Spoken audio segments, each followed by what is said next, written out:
Harun sir বলেছেন আপনারা কি খাওয়াবেন, আর তাছাড়া হারুন স্যারের বিষয় না, এটা হচ্ছে পুরো দেশবাসীর বিষয়। কিন্তু ওখানে টাকা জমা হলে তো আমাদের অ্যাকাউন্টে টাকা আসবে না। মা বাবাকে বৃদ্ধাশ্রমে রেখে আসতে চাই, ওনাদেরকে আসসালামু আলাইকুম, ওনাদের জন্য আমি নাই, কি খাবার আসবে আমরা জানি না। এই অসহায় মানুষগুলোকে দিতে পেরেছি মুড়ি আর চা। এই মানুষগুলোকে বাঁচাইতে হবে। 10 বছরের খাবার এখানে মজুদ আছে, 1 বস্তা চাউলও পায় না মিরপুরে। এখান থেকে অন্য জায়গায় নেওয়ার কোনো ইচ্ছা নাই। সন্ত্রাসী নাকি বল আমি জানি, এটার সাথে ওনার কোনো সম্পর্ক নেই। সমাজসেবা অধিদপ্তর ওনাদেরকে বলছে আপনারা দায়িত্ব নেন। যারা আমাদেরকে গালি দিচ্ছেন ওনাদের নিয়ত হইতে ভালো, আর গালি দিলেও তো আমার কিছু গুনাহ মাফ হবে। দায়িত্বের পিছনের মূল গল্পকার হচ্ছেন আপনারা। আপনাদের এই মিডিয়ার মাধ্যমে আমরা নিউজ পেয়েছি, এখানকার যে বাবুর্চি উনি গেটের এপাশ থেকে আপনারা ওই পাশ থেকে সাক্ষাৎকার দিচ্ছেন। আজকে সকালে খাওয়ানোর কথা ছিল খিচুড়ি, কিন্তু আমরা এই পেশেন্ট এই অসহায় মানুষগুলোকে দিতে পেরেছি মুড়ি আর চা। আগামীকালকে বা পরশুদিন কি খাবার আসবে আমরা জানি না। খাওয়ানোর জন্য আমরা নিয়ত করেছিলাম। এই নিয়ত করতে গিয়ে এই খাওয়ানোর একটু অনুমতি চাইতে গিয়ে দেখা যাচ্ছে যে ডিবির হারুন স্যার উনি এই বিষয়ে খুব কনসার্ন। উনি চাইতেছিলেন খুব দ্রুত যাতে এই মানুষগুলোর এক বেলা খাওয়ারও কোনো অসুবিধা না হয়। এই শিশুগুলোর যে দুধের সংকটের কথা বলা হয়েছে, যে প্যাম্পার্সের সংকটের কথা বলা হয়েছে, ওটা যাতে বিন্দুমাত্র বিঘ্ন না ঘটে। উনি সাথে সাথে আমাদেরকে দেখে চেক করে বলে যে আপনারা এখনই কাজ শুরু করে দেন। ওনাদেরকে আমরা যাতে চিকিৎসার ব্যাঘাত না ঘটে, কোনো ধরনের খাবারের ব্যাঘাত না ঘটে। আল্লাহ সামসুল ফাউন্ডেশনের নির্দিষ্ট কিছু ডোনার রয়েছে, দেশে রয়েছে, বিদেশে আমাদের কিছু পার্টনার রয়েছে। আমরা শুরু করেছি আল্লাহ সামসুল ফাউন্ডেশনের ফান্ড থেকে, যে তহবিল রয়েছে ওখান থেকে আমরা স্টার্ট করেছি। রোহিঙ্গা ক্যাম্প থেকে শুরু করে আমাদের নতুন প্রজেক্ট নেওয়া মানে আমাদের জন্য একটা পুরোটাই হেডেক। আমরা এসেছিলাম এই মানুষগুলো যখন বাংলাদেশে কেউ আসতেছে না, আপনি আমাকে বলতেছেন আরেকটা প্রতিষ্ঠান আপনি কোনো দায়িত্ব নিচ্ছেন কিনা? দায়িত্ব নেওয়ার কথা না এখানে, যখন মানুষ কেউ আসতেছে না এদের জন্য একটু খাওয়ার দিতে আপনারা মিডিয়ারা যে খবরটুকুন দিয়েছেন, অনেকের কাছে কিন্তু খবরটা কনসার্ন হয়েছে। ফান্ড যেটা রয়েছে ওটা ব্যাংকে ওনারা টাকাটা উঠাতে পারছেন না, যেহেতু ওনাদের যেটা মেইন যিনি দায়িত্বে ছিলেন উনি যেহেতু ভিতরে আছেন, তো এখন ওই ফান্ডটা ওনারা উঠাতে পারতেছেন না। ওনাদের স্টকে যে খাবার দাবারগুলো ছিল ওনারা সেগুলো দিয়ে চালাচ্ছিলেন। এগুলোরই সংকটের কথা মিডিয়ার মধ্যে ওনারা জানিয়েছেন। ওনারা যদি সেই ব্যাংকের ফান্ডটা ইউজ করতে পারতো তাহলে মিডিয়াতে তো ওনারা বলতো না আমরা আমাদের সকালবেলা দেওয়ার কথা ছিল খিচুড়ি, আমরা আজকে দিয়েছি মুড়ি আর চা। মিডিয়াতে তো সেটা ওনারা বলতো না, ঠিক আছে? তো এখন আপনারা স্টকটা দেখতে পারবেন ওনাদের কি স্টকটা ছিল। 10 বছরের খাবার এখানে মজুদ আছে। এই আপনি এলাকাবাসীর মুখে শুনেছেন, আপনি এলাকাবাসীর মুখে শুনে বলতেছেন এখানে 10 বছর খাবার আছে। আমরা এসে এখানে 1 বস্তা চাউলও পাই না মিরপুরে। ওই যে সাভারে বেশ কিছু চাল ডাল মজুদ আছে, মিরপুরে 1 বস্তা চাউলও পায় না। মিরপুরে যারা দায়িত্বশীল, সাভারে যারা দায়িত্বশীল চাইল্ড অ্যান্ড ওল্ড এজ কেয়ারের আগের সকল দায়িত্বশীল, বর্তমান আমরা কোনো একজন দায়িত্বশীল এখন চেঞ্জ করি না। আমরা বলেছি আপনারা দীর্ঘদিন ধরে এই প্রতিষ্ঠানের সাথে ছিলেন, আপনাদের আন্তরিকতা, সেবা, নিষ্ঠা এটা দিয়ে আমরা এই প্রতিষ্ঠান চালাবো।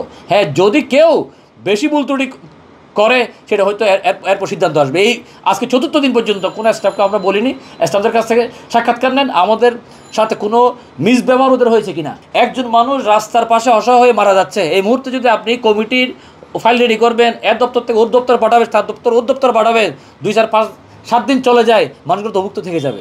সেই জন্যই ডিবি প্রধান হারুন স্যার ইনস্ট্যান্ট আমাদের অনুমতি দিয়েছেন, আগে জরুরি ভিত্তিতে এই মানুষগুলোকে বাঁচাইতে হবে। প্রশাসনিক জটিলতা, আবেদন, অনুমতি ওগুলো চলতেছে অলরেডি। সমাজসেবা অধিদপ্তর পুরো বাংলাদেশের সবাই জানে, এবং একই সাথে আমরা সমাজসেবা অধিদপ্তরের সাথে যোগাযোগ করতেছি, আপনারা সব আসেন, মিলেমিশে এটা আমরা চালাই। আমরা যৌথভাবে টোটাল একদম ট্রান্সপারেন্সির সহিত এই জিনিসটা চালাই। একটা পেশেন্টও এখান থেকে অন্য জায়গায় নেওয়ার কোনো ইচ্ছা নাই। ওল্ড হোম নিয়ে দেখে আমাদের কোনো প্রতিষ্ঠান নাই। বিষয়টা যেহেতু এখন প্রশাসনের হাতে আছে, অনেক বিষয় আমরা এখন কথা বলতে পারবো না। দায়িত্ব দেওয়া হয়েছে এদের খাবার দাবার চিকিৎসা নিয়ে, বাকিগুলো এই মুহূর্তে আমরা কথা বলতে পারবো না। হারুন স্যার বলেছেন আপনারা কি খাওয়াবেন? আমি বললাম যে আমরা খাওয়াবো না, খাওয়ার মালিক হচ্ছে আল্লাহ, আমরা বিসমিল্লাহ করে চেষ্টা করতে পারি মতো। ওই বলছে ঠিক আছে আপনারা বিসমিল্লাহ করে শুরু করেন। ভাই দেখেন, আমি আসছি এদের খাওয়া দাওয়া খাওয়াইতে, চিকিৎসা করে, আপনি যদি আমাকে তদন্তকারী কর্মকর্তা প্রশ্ন করে তাহলে তো হবে না। ভাই এই যে আপনি একজন মিডিয়ার মানুষ, আপনি একবার শার্ট প্যান্ট পরে আছেন, আপনি কি সন্ত্রাসী নাকি বল আমি জানি? আমি তো আধ্যাত্মিক খবর অধিকারী না ভাই। আমি একজন মানুষকে দেখছি এখানে 10, 12, 20 জন এখানে স্টাফ আছে, এখন কি সে কি ভালো নাকি মন্দ খারাপ আমি তাকে ইতিহাস দেখবো? আমি তো তার তদন্ত ইতিহাস জানি না ভাই। সিসিটিভি ক্যামেরা আছে কিন্তু এখন রেকর্ড নাই, দেখেন রেকর্ড নাই। আমি এখন রেকর্ডটা ইনস্টল করার জন্য আজকে অর্ডার দিয়ে দিয়েছি, জিজ্ঞেস করার দরকার নাই, এসে দেখবেন এখানে রেকর্ড আছে কিনা। আর তাছাড়া হারুন স্যারের বিষয় না, এটা হচ্ছে পুরো দেশবাসীর বিষয়, যাতে অসহায় মানুষগুলোর জন্য পুরো দেশবাসী একটা কনসার্ন, একটা ভালোবাসা, মায়া অলরেডি অনেক আগে থেকে আছে এবং এটা চলমান রয়েছে। সুতরাং আমরা চিকিৎসা, খাওয়া দাওয়া যাতে বিঘ্নিত না হয় সেই জন্য যা যা করণীয় আমরা তাতে করার চেষ্টা করব। কিন্তু অনুমতি প্রক্রিয়া শুরু করেছেন কিনা আপনি যদি বলেন যে অনুমতির আপনি দায়িত্ব নেন, এখন কাগজ দেখান, ইটস নট লাইক দ্যাট। এটা তো অফিসিয়াল একটা প্রসিজিওর আছে, একটা অনেক বিষয় দিয়ে আছে। সুতরাং এটার জন্য তো একটু ধৈর্য ধরতে হবে ভাই। আপনি যদি আমাকে যে প্রশ্নটা করেছেন যে এটার অনুমতি, আমি আপনার বলবো এখনই জানবো, এখন অনুমতি নেন। আমাকে বাদ দেন, আর একটা অর্গানাইজেশনকে আসলে অনুমতি দেন, আমরা বিসমিল্লাহ করে এখানে চলে যাই, কোনো অসুবিধা নাই। মিল্টন সমাদ্দারের স্ত্রী, আমি যতটুকু শুনেছি, উনি ডিবিতে বা আমরা আপনাদের মিডিয়ার মধ্যে শুনেছি, উনি বলেছেন এটার সাথে ওনার কোনো সম্পর্ক নেই। উনি বলেছেন এটার কোনো অর্গানাইজেশনের মেমোরেন্ডাম ওনার কোথাও কিছু নাই। তখন কোথাও কিছু যদি না থাকে, কাগজে কলমে এক জিনিস, আর উনি যদি বলে যে আমার কিছু অভিজ্ঞতা আছে, আমি বলি অভিজ্ঞতা শেয়ার করেন সুন্দরভাবে চালানোর জন্য, আমার চিকিৎসা খাদ্যের জন্য যদি আপনার কোনো অভিজ্ঞতা থেকে থাকে সেটাও শেয়ার করতে পারবেন। দেখুন, মিল্টন সমাদ্দারের আগের পুরো টিমটা এখানে রয়েছে, যারা ওনার সোশ্যাল মিডিয়া চালাইতো ওরা এখানে রয়েছে। আমি তাদেরকে উৎসাহিত করছি পোস্টগুলো ওখানে দিয়ে, অর্থাৎ যেই চলমান কার্যক্রমটা রয়েছে ওইটা ওনারা চালু রাখুক। কিন্তু ওখানে টাকা জমা হলে তো আমাদের অ্যাকাউন্টে টাকা আসবে না, ওখানে টাকা জমা হলে ওদের অ্যাকাউন্টে চলে যাবে। যে যেখানে যাবে জায়গা, কিন্তু কাজটা চলমান থাকুক। করবো আমরা নতুন একটা অ্যাকাউন্ট করবো, যাতে সে অ্যাকাউন্টে যা লেনদেন হয় সবগুলো মিডিয়াতে দিতে পারে, ওপেন দিতে পারে, কয় টাকা আসছে কয় টাকা গেছে, আপনার কাছে আসে খুঁজ নেওয়ার দরকার নাই। ওই নতুন অ্যাকাউন্ট করবো, সে অ্যাকাউন্টে যদি কেউ শরিক হইতে চায় শরিক হবে, না হলে আল্লাহ তাআলা বলছি না, রিজিক আল্লাহর হাতে, আল্লাহ চালাবে। সমস্যা অধিদপ্তর ওনাদেরকে বলছে আপনারা সে দায়িত্ব নেন, আমরা ছেড়ে দিই। যারা আমাদেরকে গালি দিচ্ছেন ওনাদেরও নিয়ত হইতে ভালো, ওনারা হয়তো চাচ্ছেন এই মানুষগুলোর উপকার।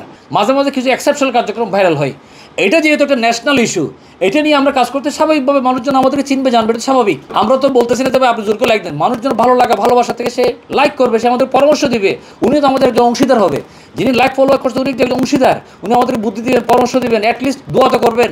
আর গালি দিলেও তো আমার কিছু গুনাহ মাফ হবে ভাই, গালিও তো দরকার হলো ভাই, কিছু গুনাহ মাফ করুক আল্লাহ। আমরা সাময়িক সহযোগিতায় আছি ভাই, আমি কোনো কিছু নিই নাই। যার কেউ নাই ওনাকে আমি যতদিন থাকি ওনাকে অ্যালাউ করা হবে এখানে। এবং আমি জানি এখানে এই ধরনেরই রুগী আছে, যার আত্মীয় স্বজন আছে, সাধারণ বৃদ্ধাশ্রম, মা বাবাকে বৃদ্ধাশ্রমে রেখে আসতে চাই, ওনাদেরকে আসসালামু আলাইকুম, ওনাদের জন্য আমি নাই।